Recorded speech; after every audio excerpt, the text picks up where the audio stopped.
Found a quote the other day. It said, "Time heals nothing unless you move along with it." And I thought, well, that makes perfect sense, right? You can't pursue a new reality, a new world, unless you can detach and depart from the current one. But that's in theory. And my question was, is it the destination or the path that holds us back? Because in my experience, the greatest struggle in life, it isn't what to do, it's knowing how to do it. How do we get there? We know we need to get back up, but how? How do we initiate a spark and create momentum and take that world of black and white and add color? Because those times of gray, when life seems to lose its purpose, we find ourselves simply existing and not living. That's when we need answers. And I guess this quote, it jumped out at me because it prompted an equally important question, right? Which is, now what? And I started thinking a few years back, 2017. Probably the most difficult year of my life. It was void of, any of that beautiful nuance, the uplifting moments that we like to remember when we look back. For me, it was, essentially an ended relationship. It was relocating away from family and friends. Was having a few dollars in my bank account, everything I own in a trailer, and starting over. And what I'll never forget about that experience, in totality, was that I saw it colorless, bland, dark. Essentially, the road ahead had lost that glimmer that it once had. See, I used to get so much joy in telling stories, but life had kicked me around so hard that I, at least for the moment, forgot the point. Like, what was my reason? And I knew, like I said, what I had to do, but I couldn't wrap my arms around the how. How do you get the train moving again? And then I got this email, right? And I'm gonna paint a picture for you. New apartment, trash, there's stuff everywhere, suitcases open. I hadn't shaved in 2 weeks. I'm exhausted, couldn't sleep, sitting there frustrated with my laptop.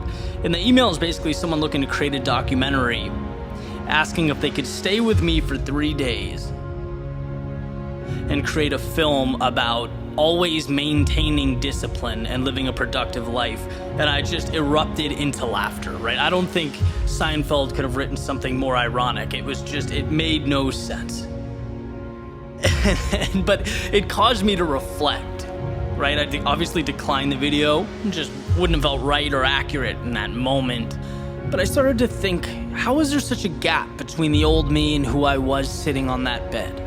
Is this the new me? And if it's not, why have I allowed this imposter to stay so long? I've always said a life change is one decision away, a light switch away. Just reach out and find it. And when you're going through times like this, it's funny, life has a way of doing its best to conceal the beauty. It's like it becomes this black and white painting, and it stays that way. It stays that way until you put color into it, one brushstroke at a time. Because life is intimidating when you see everything you're not, when the blank canvas feels like emptiness and not opportunity. But life doesn't require of you the whole picture. Masterpieces, they aren't made overnight. They're not instantaneous. They are a product of trust, of faith. Not in the canvas or the brush, but in the artist. Through his eyes, he's capable of transforming his experience into art, his misfortune into meaning. Viktor Frankl uses the metaphor of a movie, each day being its own scene, where often they don't even come together until the very last act. Trust that. Believe that. But man, start painting. And the very next morning, like everyone before it, I woke up to a yellow beam of light, making its way through a crack in the blinds, painting the wall. of an otherwise dimly lit room, but this time I saw it. This time I didn't close the blinds, I opened my eyes. And sometimes that alone is the little hinge that swings a big door, a door that I walked through.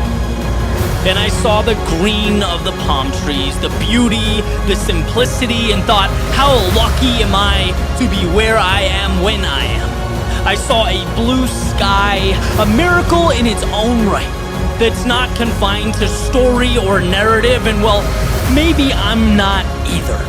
The white of the sidewalk leading me to wherever I choose to go next. The red of my running shoes hitting the pavement, the gold of the sun bouncing off the buildings, the black of a cup of warm coffee as I soak in the day, and the teal chandelier that hangs over the horizon as the same sun that started it all retreats after a hard day's work.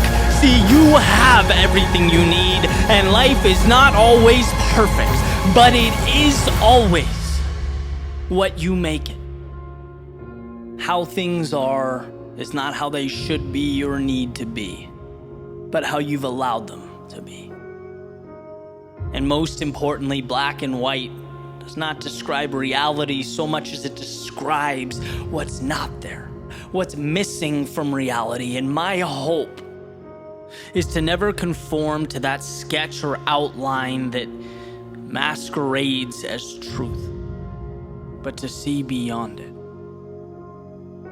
To find the strength, the courage, the self-belief to pick up the brush and live life in color.